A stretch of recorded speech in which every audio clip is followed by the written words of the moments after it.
Olá, tudo bem? Aqui fala com vocês é o professor Bruno e hoje estamos para mais um vídeo da nossa playlist de introdução básica com C#. No vídeo de hoje iremos aprender sobre funções. Mas afinal de contas, o que são funções? Funções, elas funcionam de uma forma quase similar a variáveis. Quando a gente cria variáveis, a gente declara ela, um nome para elas e depois um valor para essas variáveis. E sempre que a gente quiser acessar esse valor, a gente chama ela, correto? Função vai funcionar quase na mesma lógica. A gente vai nomear, em vez de um valor, a gente vai nomear um trecho de código. E sempre que a gente precisar chamar aquele trecho de código em específico, a gente chama a função. Vamos ver isso na prática? Bem, como eu estava falando para vocês, funções são como variáveis. A gente precisa declarar e chamar. O uso de função é definido em duas etapas. Primeiro, definir a função e depois chamar a função. Porque não adianta a gente comprar um lápis e não usar o lápis, por exemplo. Comprar um carro e não usá-lo. Então a gente precisa definir a função e depois usá-la. Quantas vezes eu posso usar? Quantas vezes eu quiser. Quantas vezes eu posso definir a mesma função? Por enquanto, uma só. Vamos começar simples. Vamos começar com uma função que ela só imprime na tela Olá Mundo. Void mensagem. Lembrando que função ela sempre começa com letra maiúscula. Console.writeLine Olá Mundo. Ok? Temos nossa função definida. Aqui a gente definiu a nossa função, tá? Definimos a função. Nós nomeamos esse trecho de código aqui. Agora vamos chamar a função. Para chamar a função é só chamar o nome dela. Reparem que o processo é muito parecido com o da variável. A gente nomeia e dá um valor. Nesse caso, o valor não é um valor único, é um trecho de código inteiro. Inclusive aqui dentro a gente pode criar variáveis, usar if else, while, criar outras funções, enfim. A gente pode fazer muita coisa aqui dentro. E sempre que eu quiser executar essa mensagem, eu posso só chamar elas várias vezes, igual são nas variáveis. Quando eu quiser acessar o valor, eu chamo a variável. Quando eu quiser executar aquele trecho de código, eu chamo a função. Vamos executar para ver? Olha só, rapaziada. Ele imprimiu Olá Mundo 1, 2, 3, 4, 5 vezes. E a gente, ó, 1, 2, 3, 4, 5 vezes. Chamamos a função 5 vezes. E se a gente trocar em um ponto só, essa é a principal vantagem da função. Se a gente trocar em um ponto só, reparem que ele alterou todas as ocorrências. Ou seja, principais vantagens de uma função: poder reutilizar código, sem precisar ficar reescrevendo. Isso auxilia muito na manutenção de código, porque reparem, se eu tivesse que trocar a mensagem, não precisei trocar em 5 pontos, eu só troquei num ponto só. E também ajuda no entendimento do código. Mas função não acaba por aqui. A gente tem mais duas coisas para ver antes. Primeiro, parâmetros e depois retorno. Vamos primeiro falar sobre parâmetros. Parâmetros basicamente são variáveis que a gente passa para dentro da função. A gente pode criar sim variáveis aqui dentro, sem problema nenhum, dessa forma, igual a gente vinha fazendo, mas eu posso passar variáveis que eu posso mudar o valor delas a cada vez que eu chamo a função.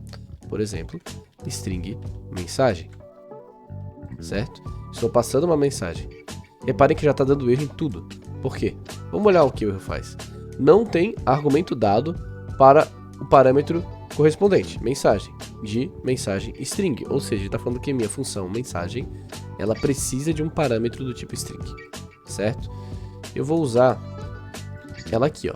Eu vou usar meu parâmetro aqui e vou começar a passar o valor aqui direto, ó. Olá mundo. Agora, cada uma dessas funções vai chamar exatamente esta mensagem aqui. Ó, reparem que cada mensagem foi devidamente chamada. Vamos aplicar um pouquinho aqui, ó, que, né, função é só chamar o console.writeLine, que faria a mesma coisa. Vamos aplicar um pouquinho de magia, de tempero nessa função. Minha mensagem. Minha mensagem é mensagem. Se eu executar novamente, reparem que agora apareceu a minha mensagem em todos e aonde eu passo o parâmetro, ele é alterado. Ok? Vamos pensar agora numa outra função. Vamos pensar na função somar. Que ela vai somar dois números inteiros. O int A e o int B. Aqui ele deu 4 números, mas eu só quero o int A e o int B. Ok? E eu vou simplesmente fazer console.writeLine A mais B. Pronto, essa é a minha função somar. Vamos chamar ela e agora eu vou chamar o somar. Somar, reparem como o VS Code já indica, ele pede dois parâmetros inteiros, o A e o B. Vou colocar 5 e depois o 3. Isso aqui é para sair 8. Eu vou botar outra aqui que vai ser 8 e 8, para sair 16.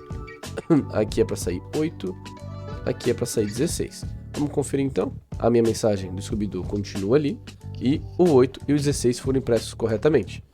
A cada vez que eu utilizo ela, e cada vez que eu passo parâmetros diferentes, ela funciona de certa forma um pouquinho diferente, mas ainda mantendo o mesmo padrão. Vamos pensar numa máquina de moer cana. A função da máquina de moer cana é moer cana. O que ela recebe como parâmetro? A cana. O que ela sai dela, depois dessa função? O caldo de cana. Mas o que seria esse caldo de cana? Seria o tipo de retorno dela. Ela vai retornar um caldo de cana. Por isso, agora iremos entrar em retorno, que é o que falta para a gente aprender função de fato. Vamos alterar essa função aqui de somar e colocar, em vez de void somar, int somar. Int somar, o que quer dizer isso? Quer dizer que a nossa função vai retornar um número inteiro. Ela é obrigada a retornar um número inteiro. Ok? Antes, o void, igual tá aqui na mensagem, quer dizer que ela não retorna nada. Ela não tem nenhuma palavra return. Vocês vão ver. Eu vou apagar o writeLine, que a gente não vai mais precisar dele. E eu vou colocar return. Return A mais B. Quer dizer que essa função está retornando A mais B. E agora, se eu executar, ela não vai aparecer nada no terminal. Para ela poder aparecer no terminal, eu tenho que colocar a função em volta de um writeLine. Dessa forma. Deixa eu copiar e botar aqui embaixo. E deletar aqui. Beleza? Agora a gente tem que colocar em volta do writeLine. Se eu executar esse código, vai ocorrer a mesma coisa que ocorreu aqui embaixo. Mas, vamos ir mais além. Vamos colocar um outro somar e mais um outro somar aqui. Colocar somar 10 e 4. 38. Esse resultado aqui é para nos retornar 38. Porque eu estou pegando o retorno dessa função e somando com o retorno dessa função e somando com o retorno dessa função. É como se eu estivesse chamando a variável e pegando o valor dela. É a mesma lógica, só que em vez de só ser o valor direto, aqui tem uma lógica por trás. E poderia ter quantos códigos eu quisesse aqui dentro, sem problema nenhum. Beleza? Vamos conferir rapidinho aqui o resultado. Minha mensagem Scooby-Doo, ali ainda aparecendo normalmente. O nosso somar sozinho e a soma de 3 somar. Bem, agora a gente vai falar de algo um pouquinho mais complexo, que é recursividade. Recursividade, simplificando, é uma função chamar ela mesma dentro dela. Reparem que eu tenho a função aqui, Fibonacci, que ela vai dar o número de Fibonacci na posição n, ok? Se eu colocar 6, ela vai retornar o sexto elemento de Fibonacci, sem contar o 0, claro. E para fazer isso, ela chama ela mesma 2 vezes aqui dentro, certo? Então a função vai se executar dentro dela mesma. É um pouquinho complexo de pensar nisso ocorrendo dentro da cabeça. Mas é algo que só vai entender se praticar, beleza? Então eu recomendo vocês fazerem essa função em casa e virem ela executar passo a passo. Executarem com calma. Reparem que aqui eu botei 6, então ele tem que sair 8. Por quê? Porque o Fibonacci, os primeiros números são 1, 1, depois vai ser 2, depois vai ser 3, 5, daí por último 8. Porque Fibonacci é sempre a soma dos dois números anteriores, ó. Próximo número aqui seria 5 mais 8, que daí daria 13. Mas a gente não vai fazer tão longe não, a gente vai fazer até aqui, ok? Vamos ver? Reparem que saiu 8. Se eu colocar o 7, aí sim saiu 13. Saiu 13, certo? Se eu colocasse outro número seria 13 mais 8, que daria 21, e assim por diante. E assim vai indo a sequência de Fibonacci, que é sempre a soma dos dois números anteriores, ok? Beleza, turma. Agora para finalizar a aula, como é que a gente pode fazer uma função que define se o número é par ou ímpar? Ela vai retornar se o número é par ou ímpar, true ou false. Como podemos fazer isso? Vamos olhar bem como eu perguntei para vocês. Eu quero com uma função que retorne true ou false caso o número seja par ou ímpar. Vamos construir essa função. Se ela retorna true ou false é um booleano. Então a gente tem que colocar aqui, ó, bool. E vamos definir para quando é ímpar ou quando é par. Vamos definir quando é par. Is par. Geralmente a gente trabalha com booleano assim, tá? Eu vou colocar int n. Isso aqui é uma arrow function, ok? Ela trabalha desta forma aqui, mas a gente não vai trabalhar com ela. A gente vai trabalhar de uma forma mais simplificada, que é as chaves.